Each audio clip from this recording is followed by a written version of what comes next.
Okay, let's talk about the charges that elements tend to form based upon the group that they're in. So this is another sort of periodic trend. What I did was I took a periodic table and I labeled it. Anything in group 1A tends to form a positive 1 charge because they prefer to lose their 1 valence electron to reveal the 8 that they have underneath. So that's what makes them stable, okay? And they are 1 space away. If they went back 1, they would have the same electron configuration or outer configuration as a noble gas, so that's what makes them happy. Anything in group 2A tends to form a positive 2 charge. You'll notice that if I go back 2 boxes for magnesium, here I am at neon, and now I'm revealing the 8 valence electrons that I have underneath, and that's what makes them stable, okay? I drew a diagonal across aluminum, zinc, and silver because aluminum tends to form +3, zinc is +2, silver is +1. Here is my darkened stair step separating my metals and my nonmetals, remember? Over here, the noble gases, which are group 8A, they have no charge, okay? They don't like to gain or lose electrons because they're totally stable. Anything in group 7A, which are the halogens, they tend to form a -1 charge, so I just made a yellow line all the way down. Anything in group 6A, those are a -2 charge, but you can't go past the stair step with these charges at the top of the group. This is so important. Every year, girls forget that, so that's why I highlighted those charges down to the stair step only, okay? Anything in group 5A is going to be a -3. Anything in group 4A will acquire a -4 or a +4 because it's 4 away on either side. They can either gain 4 electrons or lose 4 electrons, and they will be stable because they'll have an octet of valence electrons, okay? And then boron, that would be a +3. So remember, over here, nitrogen would form a -3 charge because it's 3 boxes from a noble gas. So if it just gains 3, it will be stable. Oxygen, if it just gains 2, it would be stable. And then fluorine, if it gains 1, it would be stable. Okay? So those are the charges that the metals and nonmetals in certain groups tend to form. This is extremely important. You're going to use this for the rest of the year. Okay?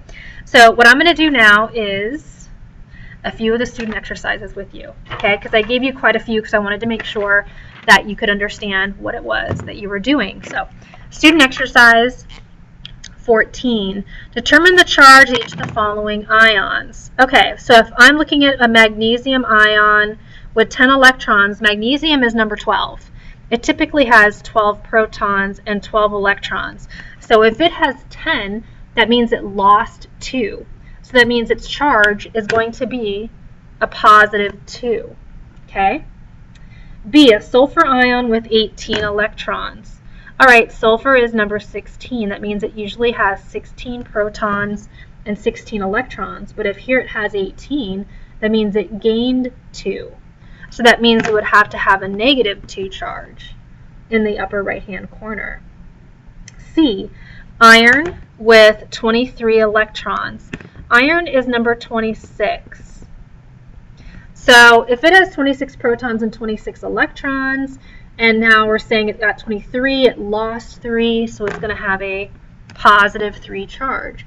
So remember, metals tend to acquire positive charges because they lose electrons. Non-metals tend to acquire negative charges because they gain electrons. Student exercise 15. Find the number of protons and electrons in a Ca+2 ion. You have to look at calcium on the periodic table. It's number 20.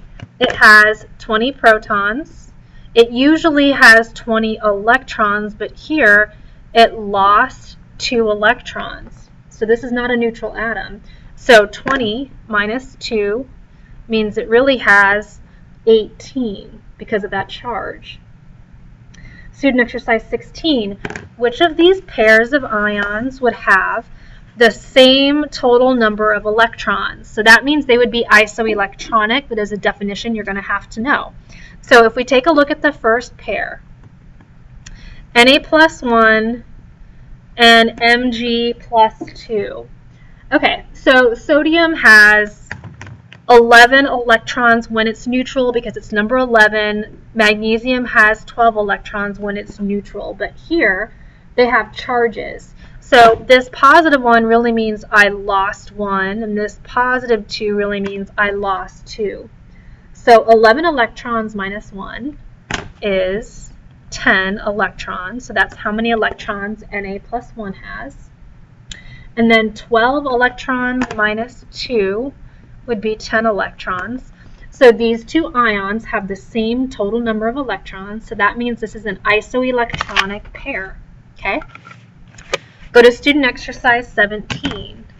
What forms when a neutral atom gains 1 electron? Well, if you gain an electron, you get an atom with a -1 charge, or a cation. Okay? If you lose 2 electrons, then you're going to get a +2 charge in the upper right-hand corner, or you're going to have a cation. Let's take a look at student exercise number 18. I gave you a symbol for bromine. It looks like this. How many protons do we have? Well, that's the same as the atomic number, which is in the lower left-hand corner. So that means I have 35 protons. If I want the number of neutrons, you have to subtract 81 minus 35. And I'm going to let you do that on your own to get the number of neutrons. The number of electrons would usually be the same as the number of protons, but here I have a negative charge, which means I'm gaining 1.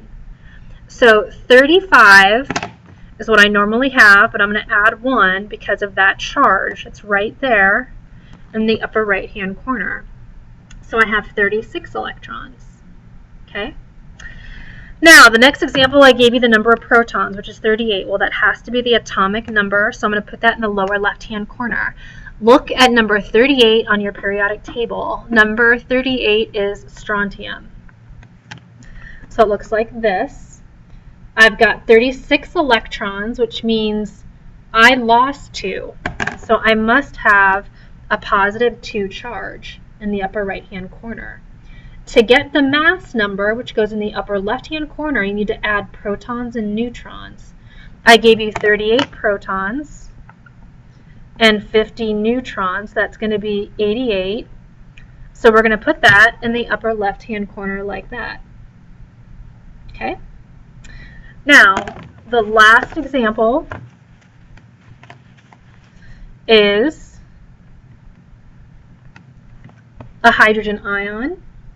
Remember, hydrogen has an atomic number of 1. Here it is simply omitted. I can write it in if I want to. So that tells me that I have 1 proton. Okay. The number of neutrons is the mass number minus the atomic number. So 1 minus 1 equals 0 neutrons, right? Because this is my mass number in the upper left-hand corner. This is my atomic number in the lower left-hand corner. Now, the number of electrons, I would usually have 1, but this +1 means I lost 1. So I lost the electron I have, so I have 0 electrons. Student exercise number 19. What forms when an ion with a +1 charge undergoes the following changes? So I'm just going to write X + 1 is what I'm dealing with. If I gain an electron, then that +1 charge is going to go down. So I'm going to have a neutral atom. It's going to look like that. If I'm doing B, where I lose 2 electrons, then that means I now have a +3 charge. Student exercise 20. Write the symbol for the ion that is formed after each of the following changes. Identify them as a cation or an anion. Copper atom loses 2 electrons. It would look like that. That's a cation. B, iodine gains 1 electron. It looks like that. That's an anion. C, sulfur gains 2 electrons. It would look like this. That's an anion. D, a silver atom loses an electron, so that would be a +1 charge, and that's a cation. Student exercise number 21. How many protons and electrons are in each of the following? I'm just going to write all these examples down and then write out the answers for you. Okay, zinc is number 30. It has 30 protons. The plus 2 means it lost 2 electrons, so it has 28 electrons. Fluorine is number 9. It has 9 protons. It gains 1 electron because of the -1 charge. It has 10. Phosphorus, number 15. 15 protons. It gained 3 electrons, so now it has 18 from the -3 charge. Aluminum is number 13. 13 protons. It lost 3 electrons, so now it has 10. Oxygen is number 8. It has 8 protons. It gained 2 electrons, so now it has 10. Student exercise 22. What element has 10 electrons when it forms a cation with a +1 charge? So I'm just going to write X plus 1. So if it has a +1 charge, it lost 1 electron, right? So that means to begin with, we must have started with 11 electrons if it was neutral. Do you see what I'm saying?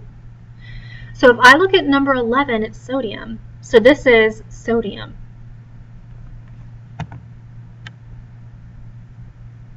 Okay.